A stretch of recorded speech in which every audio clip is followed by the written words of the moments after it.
নমস্কার, দেখছেন টিভি9 বাংলা। আপনাদের সঙ্গে রয়েছি আমি শুভজিৎ মিত্র। তৃণমূলে দুই সাংসদের তরজা তুঙ্গে উঠেছে। বিদ্রোহী রচনাকে তুলোধনা মমতাপন্থী কল্যাণে। রচনা বন্দ্যোপাধ্যায় না থাকলে হুগলি জিততে পারত না তৃণমূল, এমনটাই দাবি করেছিলেন রচনা। নিশ্চয়ই মনে আছে আপনাদের। পাল্টা হুগলির সাংসদের শিক্ষাগত যোগ্যতা নিয়ে প্রশ্ন তুললেন কল্যাণ। তৃণমূলে এত দুর্নীতি জানলে রাজনীতিতে আসতেন না, দাবি করেছিলেন রচনা। আপনি কি বাচ্চা মেয়ে, পাল্টা প্রশ্ন কল্যাণের। তার সেলিব্রিটি স্ট্যাটাস ব্যবহার করে হুগলি জিতেছেন মমতা, দাবি করেছিলেন রচনা। অঙ্গনওয়াড়ি কর্মী মিতালি বাগকেও জিতিয়েছেন মমতা, পাল্টা কল্যাণের। কল্যাণের বিরুদ্ধে বারবার হস্তক্ষেপের অভিযোগ রচনার। স্বামীর জন্য ঠিকাদারি সুপারিশ করতে এসেছিলেন রচনা, রাজি না হওয়ায় রাগ, বিস্ফোরক অভিযোগ কল্যাণ বন্দ্যোপাধ্যায়। ক্ষমতা থাকলে ইস্তফা দিয়ে জিতে আসুন, হুগলির তৃণমূল সাংসদকে চ্যালেঞ্জ শ্রীরামপুরের তৃণমূল সাংসদ। সবাই বলছে যে তৃণমূল লোগো ছিল বলে আমরা সবাই জিতেছি, একদম এটাই বলছি। মমতা বন্দ্যোপাধ্যায়ের মুখ ছিল বলে আমরা সবাই জিতেছি।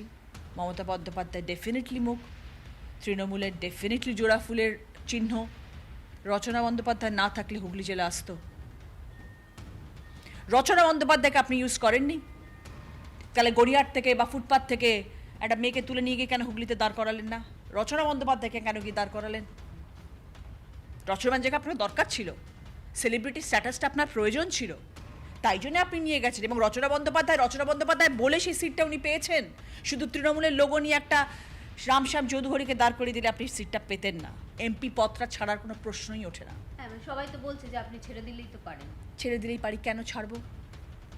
কিসের জন্য ছাড়বো? মানুষ তো আমাকে ভোট দিয়েছেন। রচনা বন্দ্যোপাধ্যায় বলে আমি ভোটটা পেয়েছি। 2 বছর আগে যখন আমি দলে এসছি, তখন এই যে দলের মধ্যে এত কিছু, সত্যি আমি জানতাম না এর মধ্যে এত নোংরামি লুকিয়েছিল দলটার মধ্যে। আমি তাহলে কিছুতেই আসতাম না রাজনীতিতে। মমতা বন্দ্যোপাধ্যায়ের সঙ্গে কি আপনার কথা হয়েছে ফোনে বা কোনোভাবে? না গো, কথা খুব একটা হয়নি আমার দিদির সাথে। কারণ আমি তোমাকে সত্যি কথা বলছি, এর আগে যখন আমার অনেক সমস্যা হচ্ছিল চুঁচুড়ার বুকে বিধায়ককে নিয়ে এবং কল্যাণ ব্যানার্জির ইন্টারফিয়ারেন্স নিয়ে, আমি বারবার বলেছিলাম কল্যাণ ব্যানার্জি যদি চুঁচুড়াতে ঢোকে আর এই বিধায়ক, এক্স বিধায়ক উনি যদি থাকেন, চুঁচুড়া কিন্তু আপনার হাত থেকে বেরিয়ে যাবে।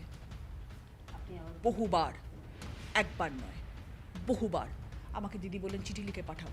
আমি চিঠি লিখে পাঠালাম, পাতার পর পাতা চিঠি গেছে, কোনো কিছু হয়নি। আমি বললাম দিদি আমি চিঠি পাঠিয়েছি।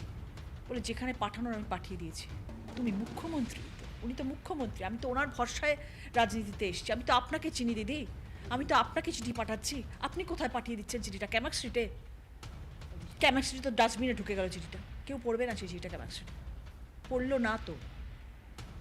সেই মিস্টার ব্যানার্জি গিয়ে ওখানে ছড়ি ঘোরালেন, সেই এক্স বিধায়ক ছড়ি ঘোরালেন, কি হলো রেজাল্ট? তিনি বলছেন আমি নতুন সাংসদ, আমার চয়েস ছিল না, দিদি আমায় এনেছেন। দিদি আপনাকে এনেছেন মানে এটা কি? আপনি গেলেন কেন? আপনি কি বাচ্চা মেয়ে নাকি? আমরা ইচ্ছে ছিল না যেতেন না, এরকম তো অনেকেই না বলেছে, আপনিও না বলতেন।